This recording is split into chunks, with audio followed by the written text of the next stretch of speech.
क्या आप बिल्डर से या प्रॉपर्टी सेलर से एक अच्छा रेट नेगोशिएशन करना चाहते हैं? तो आज मैं इस वीडियो में आपको 10 ऐसी टिप्स बताऊंगा कि आपको प्रॉपर्टी नेगोशिएशन कैसे करनी है, चाहे आप बिल्डर से बाई कर रहे हो या आप कोई रीसेल प्रॉपर्टी खरीद रहे हैं, सेलर से नेगोशिएशन करना है। तो ये वीडियो आपके लिए बहुत इंपॉर्टेंट है और इस वीडियो को अंत तक जरूर देखना, क्योंकि ये जो टिप्स मैं आपको बताने जा रहा हूँ ये कभी न कभी आपके सामने जरूर आएंगे। या तो आप रीसेल प्रॉपर्टी खरीदेंगे या बिल्डर की प्रॉपर्टी खरीदेंगे जरूर, राइट। तो ये पॉइंट आपके लिए बहुत मायने रखते हैं, जिसके थ्रू आप काफ़ी अच्छे पैसे बचा सकते हैं और प्रॉपर्टी नेगोशिएशन आप अच्छी तरह कर सकते हैं। तो शुरू करते हैं आज की इस वीडियो को और जानते हैं इस वीडियो में 10 ऐसे कौन से टिप्स हैं जिससे आप प्रॉपर्टी नेगोशिएशन काफ़ी अच्छी तरीके से कर सकते हैं। तो वीडियो को शुरू करते हैं। पॉइंट नंबर 1 है, जैसे स्टेप नंबर 1 का हमने ले लिया कि भाई पहला स्टेप देखो, जैसे जैसे स्टेप है वैसे वैसे ही आपने रखना है। अगर हम सीढ़ी के ऊपर चढ़ते हैं, स्टेयर्स पे चढ़ते हैं, तो क्या हम सीधे 10वें स्टेप पे पैर रखते हैं? सबसे पहले हम पहले स्टेप के ऊपर चढ़ते हैं, यानी स्टेयर्स का पहली पौड़ी चढ़ते हैं, फिर दूसरी चढ़ते हैं, फिर तीसरी, तो तभी तो हम 10 तक या मंजिल तक पहुंचते हैं। आपने भी वैसे ही रियल एस्टेट के अंदर स्टेप बाय स्टेप ही चढ़ना है, तभी आप अपनी मंजिल पे पहुंच पाएंगे बिना किसी यानी दिक्कत के, बिना तकलीफ के, अच्छे तरीके से। तो पहला ही स्टेप हम क्या लेके चलेंगे कि मार्केट रिसर्च करो। रिसर्च करनी है, ब्लाइंडली मत खेलना, क्योंकि जब भी आप कोई प्रॉपर्टी खरीदते हैं, मान लीजिए कोई भी एरिया ले लो भाई, आपने मान लेते हैं सेक्टर 10 के अंदर लेना है, ठीक है, और कोई प्रॉपर्टी है वहाँ पे सेल पे है, रीसेल के अंदर है, या कोई डेवलपर अपना प्रोडक्ट लेके आया है, तो उसके लिए ये नहीं कि आपने जाते ही उसको खरीद लेना है, नहीं, ऐसे नहीं करना। उसकी कंपैरिजन 10 ऐसी प्रॉपर्टी देखो उसके आसपास, और कौन कौन सी प्रॉपर्टी को किसी ने सेल पे डाल रखी है या कोई बेचना चाह रहा है, या आसपास के सेक्टर्स में डेवलपर प्रॉपर्टी लेके आ रहा है, तो उनके प्राइस को कैलकुलेट करो, ठीक है। उसमें उसी जैसा कौन किसने क्या रेट डाला हुआ है, उसके नेगोशिएशन के लिए आपको ये बेनिफिट मिलेगा, क्योंकि आपको मार्केट की रिसर्च की कि भाई ये चीज़ें उस फलाने ने ये इस रेट में डाल रखा है, उसका इतना साइज है, अच्छी बिल्डिंग है, नई है, पुरानी है, ये सारी चीज़ें, बट आपके पास एक नेगोशिएशन पॉइंट होगा कि मैं तो फिर वो ले लेता हूँ, राइट। तो ये सारी चीज़ें आपने साथ के साथ करनी है, क्या? Market research. तो आप जिस भी एरिया के अंदर, चाहे गुड़गांव हो, चाहे इंडिया के किसी भी कोने में प्रॉपर्टी खरीद रहे हो, ज़मीन खरीद रहे हो, प्लॉट खरीद रहे हो, फ्लैट खरीद रहे हो, कुछ भी खरीद रहे हो, लेकिन प्रॉपर्टी खरीद रहे हो, राइट, तो आपने उस एरिया में प्रॉपर पहले रिसर्च कर लेनी है, राइट। क्या रेट चल रहा है, क्या पेमेंट प्लान चल रहा है, अगर हम नए बिल्डर की बात कर रहे हैं, ऐसा क्या है जो वो अलग से दे रहा है, या क्या ऐसा क्या है कि वो रेट ज़्यादा ले रहा है लेकिन ऐसा कुछ खास दे नहीं रहा है। क्योंकि जब तक आप रिसर्च नहीं करोगे तो आप कंपेयर कैसे कर पाओगे। तो सबसे पहले आपने मार्केट रिसर्च करना है, ऐसे नहीं कि जैसे ही आपने जाके देना। देखो, पहले मार्केट रिसर्च करो, जिस एरिया में फ्लैट लेना है उसमें सिमिलर फ्लैट किस रेट पे बिक रहे हैं ये जान लो। इससे आपको पता चल जाएगा कि बिल्डर या सेलर ओवर प्राइस तो नहीं दे रहा आपको इन चीज़ों का आइडिया लगेगा। कब? जब आप मार्केट रिसर्च करेंगे। जब मार्केट रिसर्च ही नहीं करेंगे तो आपको कैसा पता चलेगा कि आप महंगा खरीद रहे हैं या सस्ता खरीद रहे हैं। जैसे कि एक एग्जांपल है, एक 2 BHK मुंबई में 50 लाख का है, आपको पता चलता है कि सेम एरिया में सिमिलर फ्लैट 46 से 47 लाख में बिक रहे हैं। तो अब आपके पास स्ट्रॉन्ग बेस है नेगोशिएशन का, क्योंकि आपको पता चल गया ना, क्योंकि रिसर्च की थी कि भाई यहाँ पे ये रेट चल रहे हैं, तो वो नेगोशिएशन के लिए 50 लाख से नीचे आ जाएगा। अब पॉइंट नंबर 2 पे चलते हैं। पहला समझा हमने मार्केट रिसर्च, जिसमें हम प्रॉपर्टी को सर्च करते हैं। दूसरा पॉइंट में हम चलेंगे कि लो बजट लॉजिकल ऑफर दो।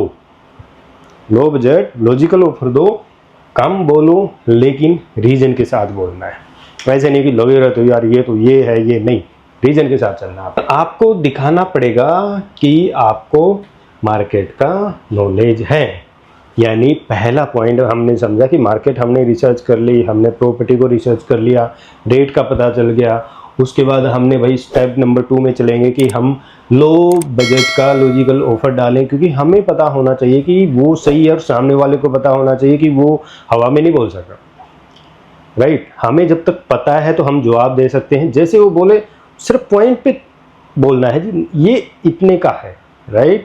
वो चीज़ें हैं तो कम बोलना है जी, अब लॉजिकल चीज़ों में जाना है, राइट। तो ऐसे स्टेप बाय स्टेप अगर हम चीज़ों को समझेंगे तो हम ज़रूर सीखेंगे भी और प्रॉपर्टी भी बेटर ले पाएंगे। जैसे कि एक एग्जांपल लेते हैं कि फ्लैट लिस्टेड है 50 लाख में, राइट, फ्लैट लिस्टेड है 50 लाख में, आप बोलते हैं मैंने देखा है कि सिमिलर फ्लैट 46 से 47 लाख में बिक रहे हैं, तो मेरा ऑफर 45 लाख है, राइट। ये ऑफर रियलिस्टिक है भी है और प्रोफेशनल भी है, क्योंकि उसने 46-47 के तो ऑलरेडी लिस्टेड रखे थे, आपने उनसे और थोड़ा सा कम का ऑफर दे देना है, यानी गैप आ गया 5 लाख का, तो 50 लाख का गैप था, लिस्ट था, तो अब आपने ऑफर दे दिया सीधा सीधा 45 लाख का, तो 5 लाख का नेगोशिएशन आपके पास आ गया है, क्योंकि आपको पता था, इसलिए आपने 45 लाख का ऑफर दिया। अगर आपको ये चीज़ें नहीं पता होता तो आप कैसे पता लगाते हैं कि ये चीज़ें इतने की है, क्या ये 50 लाख का फ्लैट आपको सस्ता मिल रहा है या महंगा मिल रहा है, क्योंकि सेलर क्या कुछ भी बोल सकता है, भाई यहाँ तो 55 लाख का रेट चल रहा है या 60 लाख का रेट चल रहा है। तो पॉइंट नंबर 3 की तरफ चलते हैं। 2 पौड़ी की हमने चढ़ ली, 3rd पौड़ी पे चढ़ रहे हैं भाई, तो सिर्फ प्राइस नहीं वैल्यू पे बात करो, प्राइस पे नहीं वैल्यू पे बात करो। कैसे? अगर प्राइस कम नहीं करते तो दूसरी चीज़ों पे बात करो, जैसे कि फ्री पार्किंग, वुडन वर्क या मेंटेनेंस चार्ज काफ़ी होते हैं प्रॉपर्टी के अंदर। कई maintenance, security, safety, interior designing, भाई वुडन वर्क का ले लो, किचन में वुडन वर्क का ले लो, या कुछ एक्स्ट्रा उसने कर रखा उसके ऊपर बात कर लो। तो वहाँ बात नहीं बनी, यहाँ बात करो, भाई उसमें वो ये दे रहा है, इसमें ये दे रहा है, तो इस पॉइंट के ऊपर आगे चलो। तो ये भी आपके पास एक नेगोशिएशन का एक बहुत अच्छा पॉइंट है, इसको भी लेके चलो। ये सारे के सारे प्रैक्टिकल है जो हम यूज करते हैं, जो हमें आगे पढ़ते हैं जब भी हम किसी प्रॉपर्टी को बेचते हैं, तो खुद बायर ये बोलता है, कभी सेलर, क्योंकि दोनों पार्टियों की मीटिंग कराते हैं, तो दोनों की तरफ से जो कन्वर्सेशन होती है, हम वो सारी चीज़ें प्रैक्टिकल फिर आपको ही समझाते हैं कि इसने ये बोला था, इसने ये बोला था, यहाँ बात गड़बड़ा गई, क्योंकि उसको उस चीज़ की नॉलेज नहीं थी, उसको उस चीज़ की नॉलेज नहीं थी, तो चीज़ें समझ में आती है। तो जैसे एग्जांपल, बिल्डर ने 48 लाख पे अटका हुआ है, बिल्डर 48 लाख पे अटका हुआ है, आप बोलते हैं चलिए प्राइस फिक्स रखते हैं, लेकिन मॉड्यूलर किचन और 1 साल मेंटेनेंस फ्री दे दीजिए। आगे ना पॉइंट आगे, इससे डील की वैल्यू बैठती है बिना प्राइस कम किए। आपने प्राइस भी नहीं कम किया, है ना, आपने क्या मांग लिया कि भाई मेरे को ना मॉड्यूलर किचन भी दे दो और 1 साल का जो मेंटेनेंस आप चार्ज कर रहे हो वो भी 1 साल का मेरा फ्री कर दो। तो समझ लो वैल्यू अगर लगा के देखोगे तो ये 48 क्या, ये बहुत कम आ जाती है, क्योंकि मॉड्यूलर किचन भी अगर हम सही से करें तो 4 से 5 लाख मिनिमम लग जाते हैं। मेंटेनेंस की देखें तो मेंटेनेंस की कैलकुलेशन तो 40 लाख के आसपास की प्रॉपर्टी पड़ जाती है आपको। तो अगर इसमें नेगोशिएशन नहीं होता तो पॉइंट दूसरी तरफ बदल दो, तो डेवलपर से आप इस तरीके से प्राइस नेगोशिएशन कर लेते हैं, लेकिन इस चीज़ का रीसेल प्रॉपर्टी में पॉइंट दूसरा बदल जाता है, राइट, क्योंकि वो प्रॉपर्टी ऑलरेडी बनी हुई है, तो उसमें आपको कोई दूसरा पॉइंट आपको ट्राई करना पड़ेगा। वो प्रॉपर्टी टू प्रॉपर्टी भी वेरी करता है कि कौन सी प्रॉपर्टी में क्या है, क्या नहीं है, क्या फैसिलिटी, कौन सा एरिया। पॉइंट नंबर 4 आ जाता है जी, जैसे सेफ्टी क्लोज में डील करने से पहले इंश्योर करो कि लीगल पेपर चेक हो और एक क्लोज हो कि अगर बैंक लोन रिजेक्ट हो गया तो डील कैंसिल हो सकती है। यानी जब भी आप प्रॉपर्टी करते हैं तो तुरंत उसके अंदर ये मत सोचो कि हाँ जी मैंने खरीद ली है और मैं ऐसे ऐसे कर लूँगा। आपने उसके अंदर सेफ्टी बना के रखनी है अपनी, कि बाई चांस आपने कोई प्रॉपर्टी सेलेक्ट की और आपने बैंक लोन नहीं अप्रूव किया, भाई प्रॉपर्टी खरीदेंगे हो ही जाएगा, मेरा अच्छा सिविल है, अच्छी सैलरी है, कौन मना करेगा, राइट। सबसे पहले अपने प्रॉपर्टी के पेपर चेक करें, ओके मिल गए। अब उसमें एक चीज़ डाल दो कि भाई जैसे कि मान लीजिए बैंक से आप पैसा देने जा रहे हैं, लोन ले रहे हैं, तो आपने भाई मेरा अगर लोन रिजेक्ट हो गया तो आप मेरे को पैसे रिफंड कर देंगे। ये नहीं कि भाई मैं कल को मना करूंगा और आप मेरा जो टोकन है वो दिया हुआ रिटर्न नहीं करेंगे, ऐसा मत करना। आप ये क्लोज जरूर डाल देना कि अगर बाई चांस मेरा लोन नहीं हुआ तो मैं डील रिजेक्ट कर सकता हूँ, मतलब कि आपके पास ऑप्शन होगा सेफ्टी का कि भाई आपका पैसा खराब नहीं होगा। तो ये चीज़ें आपने या तो पहले ही करके देख लो कि भाई लोन वगैरह सेंशन आपको इतना मिल रहा है नहीं मिल रहा, अदरवाइज फिर अगर ऐसा टाइम लगता है तो अपना एक क्लोज है वो डाल दो। तो सेफ्टी क्लोज आपने पेपर में जरूर डाल देनी है, जिसके बिहाफ पे आपको ये पता चले कि चीज़ सही है। जैसे कि एग्जांपल से समझ रहे हैं, हम अपने इंस्पेक्शन क्लोज ऐड किया, इंस्पेक्शन में पता चला कि बाथरूम में सीपेज और 30,000 का रिपेयर का काम होना है। ठीक है, आपने सेलर से कहा ये रिपेयर आप करा दीजिए तभी फाइनल पेमेंट करूँगा। ठीक है, ये लीगल सेफ्टी और पैसा दोनों बचता है, राइट भाई। कुछ भी हो सकता है फ्लैट के अंदर, कुछ आपको लगे कि भाई यहाँ पे ये टूटा हुआ है या पेंट की प्रॉब्लम है या कहीं पे सीवेज की प्रॉब्लम है या कहीं वुडन की प्रॉब्लम आ गई, क्योंकि मकानों में प्रॉब्लम बहुत होती है, कहीं ना कहीं हो ही जाती है, तो आप उस क्लोज को ऐड कर दीजिए, भाई आप ये करा दीजिए मैं करवा दूंगा, राइट। तो ये भी पॉइंट आपने उठा लेना है, ये नोट भी कर लेना। इन फ्यूचर आज नहीं ट्राई कर रहे तो कल को आपको समझ में आ जाएगा। स्टेप नंबर 5 की तरफ चलते हैं। वॉक अवे करने का रेडी रहो। ठीक है, डील बजट से बाहर है या अनरीजनेबल है तो क्लियरली कह दो कि मुझे सोचने का टाइम चाहिए या मैं दूसरे ऑप्शन भी एक्सप्लोर कर रहा हूँ। आप एक ही ऑप्शन के ऊपर मत चलना, क्योंकि कुछ ऐसी चीज़ें होती हैं कि भाई ये चीज़ें नेगोशिएशन में आ नहीं रही और आपको आउट ऑफ बजट लग रही है या ये प्रॉपर्टी ओवर प्राइस हो रही है और उसमें कोई बात बन नहीं रही, तो आप ऐसे भी बोल सकते हैं भाई मैं सोच के बताऊंगा, या मेरे को टाइम चाहिए इसके लिए, या कुछ और रिसर्च करनी है, भाई रिसर्च कम हो गई, तो आप इस तरीके की भी आप चीज़ें यूज कर सकते हैं। एग्जाम्पल के थ्रू समझते हैं। आप रेट 45 लाख ऑफर करते हो, सेलर 48 लाख पे अटका है, एक हफ्ते बाद वही सेलर 40 लाख पे एग्री करता है विद फ्री वुडन वर्क। ठीक है, तो अगर ऐसे बनता है तो आप कर सकते हैं। भाई आपने कुछ और ऑफर दे दिया, सेलर किसी और पे अटका हुआ है और आप पे कुछ और अगर वो ऑफर करके 46 में आ जाता है तो डील बढ़िया है, तो आप इस तरीके से भी जा सकते हैं। लेकिन प्लॉट में जैसे भी हम करते हैं लैंड के अंदर, तो कहानियाँ दूसरी, क्योंकि उसमें यहाँ नहीं आएंगी। वहाँ पे जैसे कि फ्री ट्रांसफ़र अगर किसी दीनदयाल में खरीदते हैं या सोसाइटी में, तो वहाँ पे ट्रांसफ़र चार्ज हो गया तो वो फ्री ले लो भाई ट्रांसफ़र चार्ज आपका ये कर देते हैं। या फिर जैसे रजिस्ट्री के ऊपर आती है तो भाई उसमें टाइमिंग की भी रीसेल की प्रॉपर्टी में आ जाता है, तो टाइमिंग पे बात करके देख लो, तो वहाँ पे बात होती है। तो इसलिए दोस्तों कि ये जस्ट एक स्टेप है आपको सिखाने के, लेकिन हर प्रॉपर्टी में फॉर्मूला डिफरेंट लग जाएगा कि भाई कैसे कैसे, जस्ट आइडिया है ये आपको कि आप इस तरीके से कर सकते हैं, क्योंकि ज़्यादातर आप प्रॉपर्टी अपार्टमेंट में ही खरीदेंगे ज़्यादातर। छठा है अंडर कंस्ट्रक्शन प्रॉपर्टी के रिस्क समझो। अगर आप अंडर कंस्ट्रक्शन फ्लैट ले रहे हैं तो बिल्डर से डिलीवरी डेट पे क्लैरिटी मांगो और रेरा रजिस्ट्रेशन वेरीफाई करो।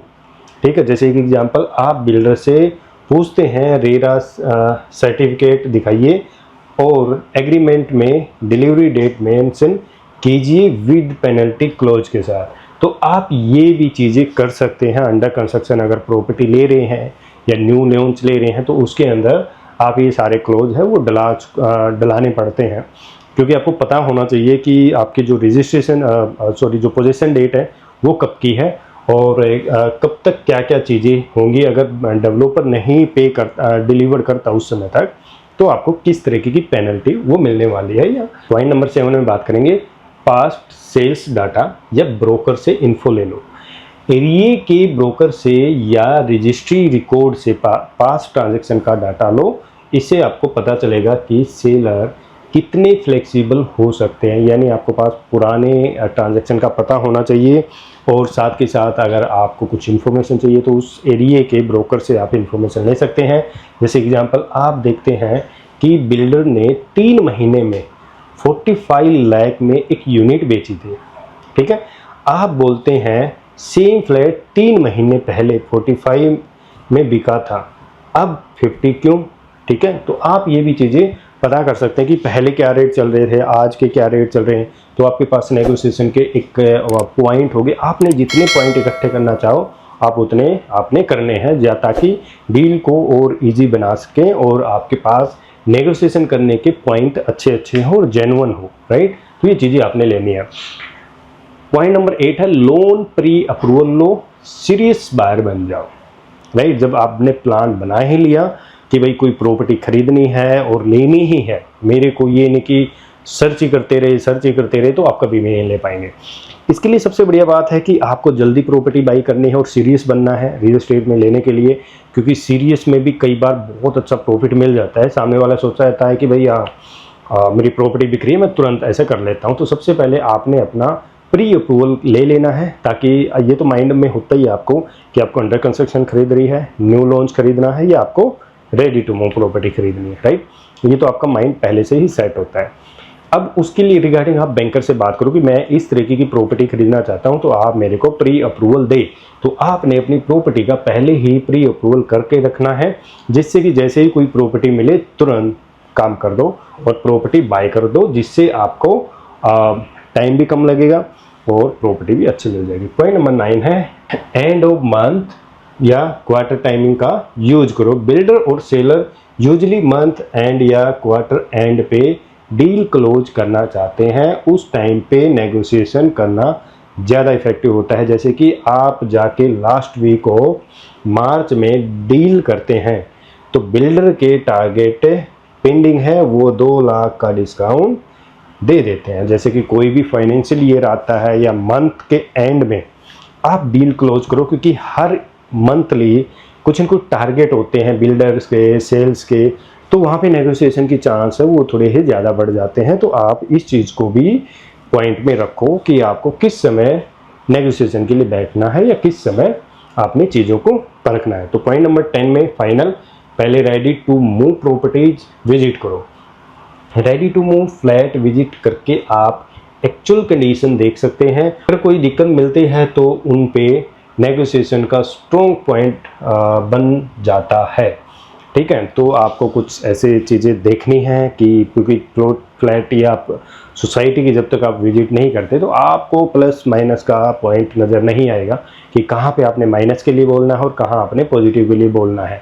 तो जो जिसकी वजह से रेट को नेगोशिएशन किया जा सके। जैसे कि आप देखते हैं बेडरूम की वॉल में सीपेज है, आप बोलते हैं ये प्रॉब्लम फिक्स करो या 50,000 प्राइस कम करो, तो आपके पास नेगोशिएशन के पॉइंट है वो बढ़ जाते हैं। इसकी वजह से आप नेगोशिएशन के अंदर अच्छी चीज़ें कर सकते हैं, या आपका जो फ्लैट का जो रिनोवेशन का काम है वो प्रॉपर तरीके से आपके पास आ जाता है। क्योंकि आप फ्लैट भी खरीदेंगे फिर उसको ठीक भी करवाएंगे तो फ्लैट की कॉस्ट ऑटोमेटिक बढ़ जाएगी, क्योंकि पैसा तो आपकी जेब से ही जाना है, राइट। तो ये दोस्तों कुछ पॉइंट थे जो आपको सीखने चाहिए, समझने चाहिए, इनको फॉलो करना चाहिए, क्योंकि पता है हम समझदार ज़्यादा हो गए हैं। हर कोई यही चाहता है यार मेरे को पता है कैसे खरीदनी है ना। चल पड़ते हैं बाज़ार के अंदर खरीदने के लिए, घूमते रहते हैं, हाँ इसका ये रेट है, इसका ये रेट है, बट हम प्रोसेस फॉलो नहीं करते हैं। पता हमें सब कुछ होता है बट प्रोसेस फॉलो नहीं करते हैं, राइट। हम जब अपने शरीर में प्रॉब्लम आती है ना, तब हमें एक एक प्रोसेस है ना पसंद आता है। भाई अगर डॉक्टर ने ये बोला है कि भी तेरे को ये परहेज करने हैं, तो हम बिल्कुल भी नहीं करेंगे, क्योंकि हमें जीना है, हमें मरने से डर लगता है। बट हमें पैसे खराब करने से डर लगता ही नहीं है, क्योंकि हमें पता है हम सियाने हैं बहुत ज़्यादा। लेकिन यहीं पे तो आगे लोग गलती करते हैं कि हमें प्रोसेस फॉलो करना ही नहीं है। जब बात ज़िंदगी की आती है तो प्रोसेस याद आता है, नहीं तो दोस्तों ऐसा मत करो। हर चीज़ बहुत ज़रूरी है और हर चीज़ का हर प्रोसेस अलग तरीके से काम करता है, चाहे वो ज़िंदगी का हो या आपके फाइनेंशियल स्टेज का हो या अपना घर चलाना हो। क्योंकि घर में बड़े बुजुर्ग होते हैं तो वो भी एक प्रोसेस से काम करते हैं। भाई ये चीज़ें हैं, हम मानते हैं, ऐसे मत करो वैसे मत करो, सारी चीज़ें सिखाते हैं ना। तो घर भी तो ऐसे खाली नहीं पड़ा रहता, उसके ऊपर भी तो बहुत सारी चीज़ें लगी होती हैं। तो चीज़ों को फॉलो कर लो दोस्तों, और साथ में फॉलो करो चैनल को। तो चैनल की रियल एस्टेट पाठशाला का चैनल जरूर सब्सक्राइब आपने करना चाहिए और बहुत कुछ सीखने को मिलेगा। तो वीडियो कैसी लगी लाइक करिए, शेयर करिए और चैनल को जरूर सब्सक्राइब करके जाना है आपको। तो मिलते हैं दोस्तों ऐसी ही एक मज़ेदार वीडियो में।